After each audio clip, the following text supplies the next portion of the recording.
খেয়াল করলেন যে এক্সেলেটরে চাপ দিলেন যে সামনে যাচ্ছে না কেন গাড়িটা, এক্সেলেটরে চাপ দিলেন কিন্তু গাড়ি কিন্তু স্টার্ট আছে, সব কিছু জ্বলছে, সব কিছু ঠিকঠাক।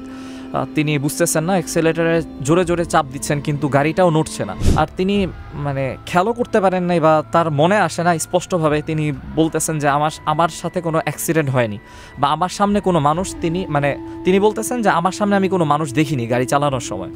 পরে পাশের যেই কয়েদি ছিল সে তাকে বলতেছে, ভাই কি বেশি ভয় পেয়ে গেছিলেন? তো সাথে সাথে তার যে এই কথাটা শুনে আরও বেশি ভয় চমকে যান যে সে আমার ভয়ের ব্যাপার কিভাবে বুঝলো। তো তার দিকে তাকিয়ে দেখে সেই যে তিনি যে লাশের যে চেহারাটা দেখেছিলেন, যে ছিটকে পড়া মাথাটা, সেই মাথা বিশিষ্ট যেই লোক তার পাশে বসে, জেলের ভিতরে বসে তার দিকে তাকিয়ে মিটমিট করে হাসতেছে। আর তার দাঁত নাই, ভিতরে দাঁত নাই, সেখান দিয়ে বরং কেমন রক্তাক্ত অবস্থা, ভিতরে মনে হয় কাঁচা মাংস তিনি চেবিয়ে খাইছেন এমন একটা অবস্থা, বিদঘুটে একটা অবস্থা।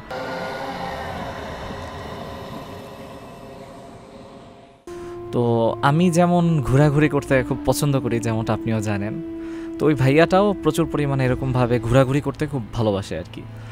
আর তার একটা নিজস্ব প্রাইভেট কার আছে, সেটা দিয়েই সে মাঝে মাঝে একা একা বা বন্ধুবান্ধব নিয়ে বিভিন্ন সময় কক্সবাজার, বান্দরবান বিভিন্ন অঞ্চল ঘুরে থাকেন তিনি। তো তিনি একবার ঘটনাটা বলতেছিলেন আমাকে, এটা বেশ কিছুদিন আগেরই ঘটনা, তিনি আমাকে এই 3-4 দিন আগেই শেয়ার করেছেন ঘটনাটা। তো তিনি একবার চট্টগ্রামে কোনো এক জায়গায়, কোনো একটা প্লেসে তিনি যাচ্ছিলেন, তো সম্পূর্ণ একাই তিনি নিজেই ড্রাইভ করে যাচ্ছিলেন তার নিজস্ব গাড়ি দিয়ে। তো তিনি যখন যাচ্ছিলেন, তো স্বাভাবিকভাবেই ঢাকা পার করেছেন, তারপরে কুমিল্লা, সেখানে একটু বিশ্রাম নিয়ে সামনের দিকে এগিয়ে গেছেন। তো তিনি যখন ফেনীতে ছিলেন, ফেনী পার হয়ে চট্টগ্রাম, তো ফেনীতে যখন তিনি যাচ্ছিলেন, ফেনীর মধ্যে যখন ছিলেন তার গাড়িটা, তো তিনি একটু খেয়াল করলেন যে আশপাশের যেই ল্যাম্প পোস্টের যে লাইটগুলো সেগুলো টিম করছে আর কি, সামনের যে লাইটগুলো সেগুলো একবার বন্ধ হচ্ছে, একবার হাইওয়ে রাস্তার মধ্যে এরকম একটা সমস্যা হচ্ছে। তিনি এটা খুব বিব্রত বোধ করলেন এবং খুব বিরক্ত হলেন যে একটা হাইওয়ে রাস্তা, এর মধ্যে যদি এই সমস্ত রাতের বেলা এরকম ঘটনা ঘটে থাকে তাহলে তো গাড়ি চালক যারা আছেন তাদের খুব সমস্যা হয়ে যায়। তো তিনিও একটা বিরক্ত হচ্ছিলেন যে আসলে এটা যারা কর্তৃপক্ষ তারা কেন দেখছে না, বিষয়টা তো খুব দ্রুত সমাধান করা দরকার। তো তিনি এটা ভাবতে তিনি তো ড্রাইভ করে এগিয়ে যাচ্ছিলেন, তার যেই হেডলাইট এগুলো আরও একটু বেশি পাওয়ারফুল করে যেন তিনি সামনের রাস্তাটা একটু ভালো করে দেখতে পান। তো সেভাবেই তিনি এগিয়ে যাচ্ছিলেন। তো হঠাৎ করে তার গাড়িটা কীভাবে যেন নিজে থেকে ব্রেক হয়ে গেল আর কি, ব্রেক কষে গেল। তার গাড়ি বন্ধ হয়ে যায় নাই, বাট ব্রেক হয়ে একদম সম্পূর্ণ কী যেন একটা ধাক্কা খেলো, তার মনে হলো যে সামনে কিছু একটা ধাক্কা খেয়ে তার গাড়িটা পুরোপুরি থেমে গেছে। তো তিনি আবার খেয়াল করলেন যে এক্সেলেটরে চাপ দিলেন যে সামনে যাচ্ছে না কেন গাড়িটা, এক্সেলেটরে চাপ দিলেন কিন্তু গাড়ি কিন্তু স্টার্ট আছে, সব কিছু জ্বলছে, সব কিছু ঠিকঠাক। তিনি বুঝতেছেন না, এক্সেলেটরে জোরে জোরে চাপ দিচ্ছেন কিন্তু গাড়িটাও নড়ছে না, তার আপন স্থানে একদম স্থির হয়ে আছে এমন একটা অবস্থা।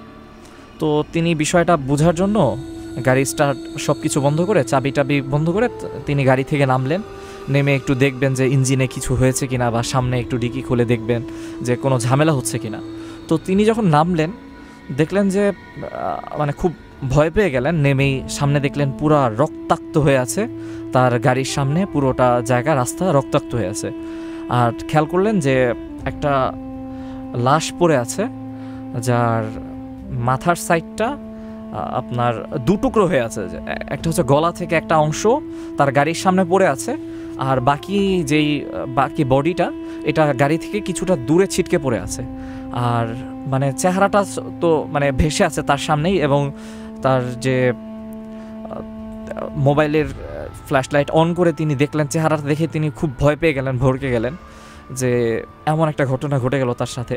আর তিনি খেয়ালও করতে পারেন নাই বা তার মনে আসে না স্পষ্টভাবে, তিনি বলতেছেন যে আমার সাথে কোনো অ্যাক্সিডেন্ট হয়নি বা আমার সামনে কোনো মানুষ, তিনি বলতেছেন যে আমার সামনে আমি কোনো মানুষ দেখিনি গাড়ি চালানোর সময়। হঠাৎ করেই গাড়িটা ধাক্কা দিয়ে থেমে গেল, আর থামার পরেও আমি আশপাশে এরকম সামনে যে গ্লাস সেখান থেকে তো পুরো বিশাল অঞ্চল জুড়ে দেখা যায়। আর যেহেতু শুরুতেই তার স্টার্ট বন্ধ হয়ে গিয়েছিল কিন্তু লাইট টাইট সবই জ্বলতেছিল গাড়ির, তো তিনি হেডলাইট দিয়েও দেখতেছিলেন যে সামনে পুরো রাস্তা পরিষ্কার, এমনটাই দেখতেছিলেন। কিন্তু যখন তিনি গাড়ি থেকে নামলেন সব কিছু অফ টফ করে, তখন তিনি দেখতেছেন এভাবে করে লাশ পড়ে আছে, রক্তাক্ত অবস্থা, মাথা অংশ একদিকে পড়ে আছে, বডি বাকিটা অন্যদিকে। তো তিনি এই জিনিসটা মানে প্রচুর পরিমাণে ঘাবড়ে গেলেন, ভয় পেয়ে গেলেন। তো তিনি ভাবলেন যে আর যাই হোক, আমি এখন গাড়িতে বসে যেভাবেই হোক আমি গাড়ি স্টার্ট করে আমি এখান থেকে পার হয়ে চলে যাব। আর তিনি বুঝতে পারতেছেন যে এটা তার দ্বারা কোনো অ্যাক্সিডেন্ট হয়নি, যে তিনি তো স্পষ্টই বলতেছেন যে আমি এই জিনিসটা দেখিনি, অ্যাক্সিডেন্ট হতে আমি দেখিনি, সুতরাং এটা আমার দ্বারা না, এটা অন্য কিছু অ্যাবনর্মাল কিছু একটা হবে, তিনিও বুঝতে পেরেছেন। তো সাথে সাথে তিনি ভয় পেয়ে যখন গাড়ির দিকে এগিয়ে যাচ্ছিলেন তখন তিনি খেয়াল করলেন যে ড্রাইভিং সিট যেখানে তিনি বসেছিলেন সেখানে কিছু একটা বসে আছে, সাদা পোশাক পরা, এবং মানে ভিতর দিয়ে মনে হচ্ছে যে খুব নোংরা একটা পোশাক পরে বসে আছে, সাদা একটা পোশাক, চুলগুলো একদম এলোমেলো অগোছালো, অনেক বিরাট বিরাট চুল, তার কানের দুই সাইড দিয়ে ঝুলে আছে। তো আর চেহারাটা তিনি খেয়াল করলেন যে মানে তিনি মাত্র যে লাশের চেহারাটা দেখলেন, যে ছিটকে পড়া মাথা যেটা দেখলেন, সেই সেম চেহারাটাই ওই গাড়ির ভিতরে তার সামনে বসে আছে। তো তিনি তো প্রচুর পরিমাণে ভয় পেয়ে গেলেন। আর এটা দেখার সাথে সাথেই দেখলেন যে গাড়িটা স্টার্ট হয়ে গেছে এবং গাড়িটা তার দিকে ধেয়ে আসতেছে, এরকম একটা অবস্থা। তিনি আশপাশে যে জঙ্গল আছে, গাছালি আছে, সেদিক দিয়ে দ্রুত নেমে পড়লেন। নেমে তিনি গাছের ওদিক দিয়ে একটু আড়ালে গিয়ে মানে খুব ভয়ে একটু দৌড়াদৌড় পড়তেছিলেন। আর তখন দেখতেছিলেন যে গাড়িটা সেই মনে হচ্ছে যে গাছপালাগুলো ভেঙে ভেঙে ওই তার কাছে চলে আসবে, এমন একটা অবস্থা। তিনি খুব দ্রুত ওখান থেকে সরে যাচ্ছিলেন, মানে বারবার সরে যাওয়ার চেষ্টা করতেছিলেন, মানে গাছের আড়াল দিয়ে মানে আছে না হাইওয়ে রাস্তা, চট্টগ্রামে আমরা যেগুলো দেখে থাকি হাইওয়ে রাস্তার দুই পাশ দিয়ে এরকম গাছগাছালি থাকে। তো তিনি গাছের ওই দিকটা নেমে গিয়ে তো তিনি এগিয়ে যাচ্ছিলেন এবং ভিতর দিকে চলে যাওয়ার চেষ্টা করতেছিলেন। কিন্তু ওই গাড়িটাও মনে হচ্ছে যে তার গাড়ি ভাঙবে, এরকমভাবে গাছপালা দিয়ে টপকায় মনে হয় গাড়িটা তার কাছে চলে আসবে, গাড়ি মানে গাছ টাছ ভেঙে খুব ফুল স্পিড দিয়ে তার কাছে এগিয়ে আসতে যাচ্ছে। তো তিনি মানে বারবার ওই বিভৎস চেহারাটা দেখে সেখানে তিনি অজ্ঞান হয়ে যান। তো এরপরে তার যখন জ্ঞানটা ফিরে তখন তিনি দেখতে পান যে তিনি একটা মানে কারাগার সেলের মধ্যে বন্দী আছেন, একটা জেলের মধ্যে তিনি সহ আরও কয়েকজন কয়েদি সহ সেখানে বসে আছেন। তো তিনি মানে অবাক হয়ে যান যে এখানে কি হচ্ছে। তো তখন মানে তিনি বুঝতে পারেন না যে আমি জ্ঞান হারালাম, এখন আমি জেলে কেন। তো এই জিনিসটা উনি বোঝার চেষ্টা করতেছিলেন যে কি হচ্ছে তার সাথে। তো তিনি আশপাশের কয়েদি যারা আছে তাদের কাছে জিজ্ঞাসা করার চেষ্টা করলেন যে ভাই আমাকে কেন আটক করা হয়েছে, বা আমি কি করেছি, কি দোষ করেছি আমি তো নিজেও জানি না, আমি তো অজ্ঞান হয়ে গিয়েছিলাম এমন একটা জায়গায়। পরে পাশের যেই কয়েদি ছিল সে তাকে বলতেছে ভাই কি বেশি ভয় পেয়ে গেছিলেন? তো সাথে সাথে তার যে এই কথাটা শুনে আরও বেশি ভয় চমকে যান যে সে আমার ভয়ের ব্যাপার কিভাবে বুঝলো। তো তার দিকে তাকিয়ে দেখে সেই যে তিনি যে লাশের যে চেহারাটা দেখেছিলেন, যে ছিটকে পড়া মাথাটা, সেই মাথা বিশিষ্ট যেই লোক তার পাশে বসে মানে জেলের ভিতরে বসে তার দিকে মানে তাকিয়ে মিটমিট করে হাসতেছে। আর তার দাঁত নাই, ভিতরে দাঁত নাই, সেখান দিয়ে বরং মানে কেমন রক্তাক্ত অবস্থা, মানে ভিতরে মনে হয় মানে কাঁচা মাংস তিনি চেবিয়ে খাইছেন এমন একটা অবস্থা, মানে বিদঘুটে একটা অবস্থা। সাথে সাথে তিনি চিৎকার দিয়ে ওঠেন। তো ওই সময় পুলিশ মানে যাকে ওখানে মানে থাকে জেলের মধ্যে যে পুলিশরা থাকে, তো একজন এসে তার কাছে এসে মানে তারকে মানে ইয়ের ভিতর দিয়েই কি বলে এটারে, জেলের যে রড যেগুলো আছে ওই রডের ভিতর দিয়ে একটা বাড়ি দেয় তার গায়ে, বাড়ি দিয়ে বলে যে তোর নেশা এখনো কাটে নাই। তো তাকে বলতেছে ভাই আপনি আমাকে কোন নেশার কথা বলতেছেন, আমি কিছুই তো বুঝতেছি না, আমি তো রাস্তার মধ্যে মানে অজ্ঞান হয়ে গিয়েছিলাম। মানে সে বলার চেষ্টা করতেছে আপনারা আমাকে কি কারণে অ্যারেস্ট করেছেন।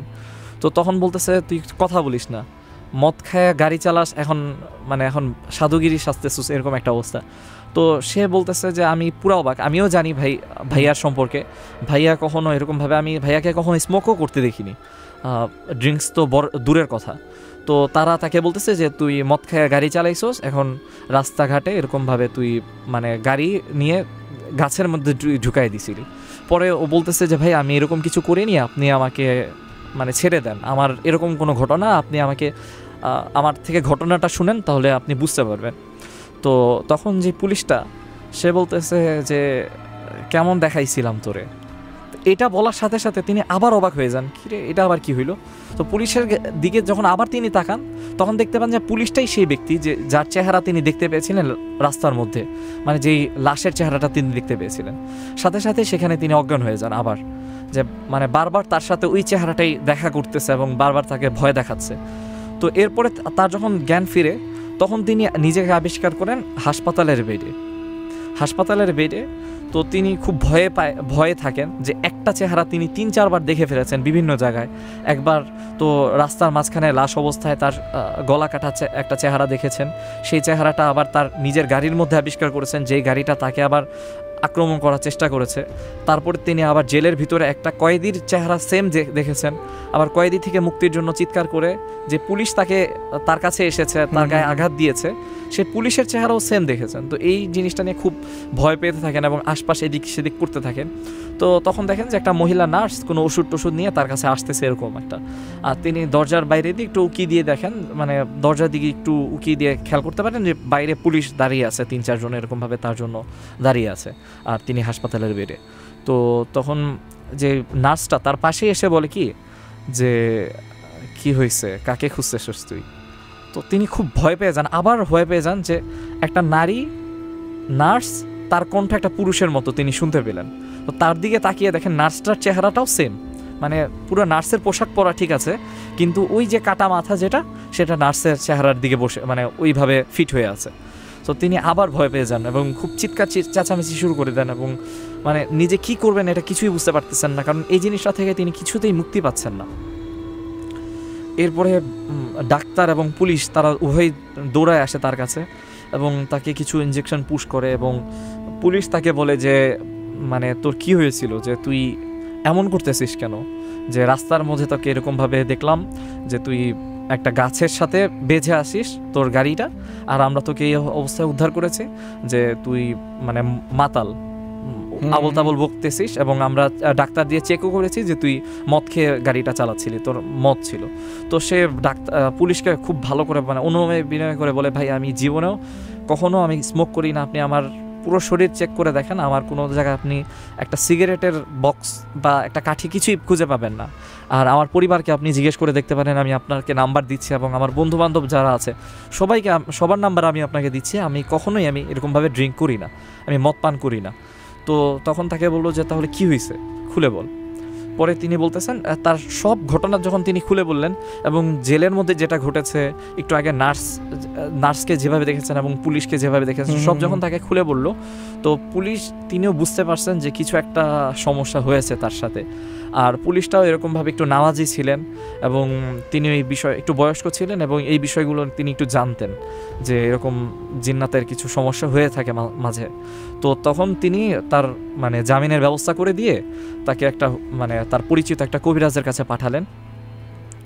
তখন তিনি বললেন যে এই রাস্তা দিয়ে কেউ একজন যাচ্ছিল, তখন এরকমভাবে একটা অ্যাক্সিডেন্ট হয়ে গিয়েছিল এই রাস্তায়, মানে যে রাস্তা দিয়ে তুমি যাচ্ছিলে ওই রাস্তাতেই কেউ একজন এরকমভাবে একটা মানুষকে এভাবে উড়িয়ে দিয়ে চলে গিয়েছিল, তো তার এরকমই একটা অবস্থা হয়েছিল। তো সেই মানুষটাকে তো ওভাবে করে উদ্ধার করা হয়েছে বা কবরস্থ করা হয়েছে, সেটা আরও অনেক আগের ঘটনা। তো এরপরে তার যেই মানে কারিন জিন যেটা আছে ওই মানুষটা, সেটা আশপাশে এখানে ঘোরাঘুরি করে এবং কাউকে দুর্বল পেলে এবং ভীত কাউকে পেলে তার উপর এভাবে করে টর্চার করে থাকে। তো ওই ভাইয়াটা বললেন যে এখনও মাঝে মাঝে ওই মানুষটা দেখতে পান, তো কিছু দোয়া দুরুদ তিনি পড়েন, তখন তার অবস্থা কিছুটা স্বাভাবিক থাকে, কিন্তু আবার মাঝে মাঝেই তিনি এখনও ওই মানুষটাকে, যে মানুষটার চেহারা তিনি দেখেছিলেন, তাকে এখনও মাঝে মাঝে দেখতে পান। তো ভাইয়া এটাই ছিল আমার প্রথম ঘটনা। জাগো এফএম এর অ্যাপ এখন পাওয়া যাচ্ছে অ্যাপ স্টোর এবং প্লে স্টোরে।